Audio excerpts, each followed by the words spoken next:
জনগণ যদি পছন্দ করে তাহলে নিষিদ্ধ করলে ওরা থাকবে, যেমন ছাত্র শিবির থেকে গেছে।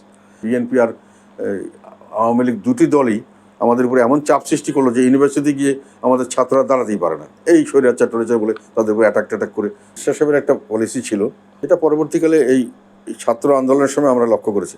সেটা বলতে হলো ইউনিভার্সিটিতে ছাত্র সংগঠনটা পৃথিবীর কোথাও নেই, এবং ইউনিভার্সিটিতে এই ছাত্র সংগঠন করে যেটা হয়, সরকারি দল এগুলোকে লাঠিয়াল বাহিনী হিসেবে ব্যবহার করে, এবং এরা বেশিরভাগ সময় রাজনীতির চেয়ে বেশি ব্যবহৃত হয় মানুষের, মানে ছাত্রদের, কোমলমতি এবং ইয়াং ছাত্রদেরকে বিভিন্নভাবে ব্যবহার করা হয় এবং তাদেরকে অনেক সময় নষ্ট করা হয়, মানে তাদেরকে দুর্নীতি অনেক ধরনের কিছুর মধ্যে ঢুকিয়ে দিয়ে তাদেরকে অন্য লাইনে নিয়ে যাওয়া হয়, যেটা ছাত্রদের জন্য ভালো না, দেশের জন্য ভালো না। উনি বলে যে ইয়াং ক্যাডার, ইয়াং গ্রুপ থাকতে পারে, ইউথ থাকতে পারে, ছাত্ররাও থাকতে পারে পার্টিতে, কিন্তু ইউনিভার্সিটিতে গিয়ে ওই ছাত্র রাজনীতিটা উনি করতে চাননি, যার জন্য উনি ছাত্র রাজনীতি একবার বন্ধ করে দিয়েছিলেন, এবং ওনার দলকে বন্ধ করে অন্যান্য দলকেও রিকোয়েস্ট করেছিলেন তোমরা বন্ধ করে। তারপরে পরবর্তীকালে যে এই ছাত্র আন্দোলনের সময় কিন্তু একটা কথা উঠলো যে ক্যাম্পাস বেসড এইসব দল থাকা উচিত না।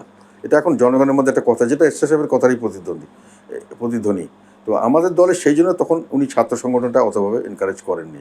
পরবর্তীকালে ক্ষমতা থেকে চলে যাওয়ার পরে আমাদের উপরে যেমন বিএনপি আর আওয়ামী লীগ দুটি দলই আমাদের উপরে এমন চাপ সৃষ্টি করলো যে ইউনিভার্সিটি গিয়ে আমাদের ছাত্ররা দাঁড়াতেই পারে না, এই স্বৈরাচার টৈরাচার বলে তাদের উপরে অ্যাটাক করে দাঁড়াতেই পারে। তো সেই জন্য আমরা ইউনিভার্সিটি বেস সেভাবে এখন করছি না, আমরা এমনি ছাত্র সংগঠন আমাদের রেখেছি ছাত্রদের জন্য, এবং এটার জন্য ইয়াং জেনারেশনকে প্রমোট করার জন্য আমাদের যেমন যুব সংগতিও আছে, ছাত্র সংগঠনও একটা আছে, যে ইয়াং জেনারেশন, তাদের যেহেতু এখন ইয়াং ভোটার্সও অনেক, আমরা মনে করি যে তারা ইয়াংদের ভিতরে গিয়ে কথা বলা, তাদের সঙ্গে যোগাযোগ রাখা, তাদের মনোভাব বোঝা, অথবা তাদেরকে যদি নির্বাচন করার মতো উপযুক্ততা হয়, ইয়াং ছেলেরা যদি পছন্দ করে তাদেরকে দেওয়া, এরকম একটা চিন্তা করে আমরা ছাত্র সংগঠন করছি, এবং ছাত্র সংগঠন এখন আবার আমাদের আস্তে আস্তে দাঁড়িয়ে যাচ্ছে। না, এটা কথা হলো একবার ছাত্র শিবিরকে একবার করা হয়েছিল সন্ত্রাসী সংগঠন নাকি বলে একটা, এখন রক্ষাটা সংগঠন একটা কি জানি একটা ব্যাপার আছে, এটা আমি জানি না।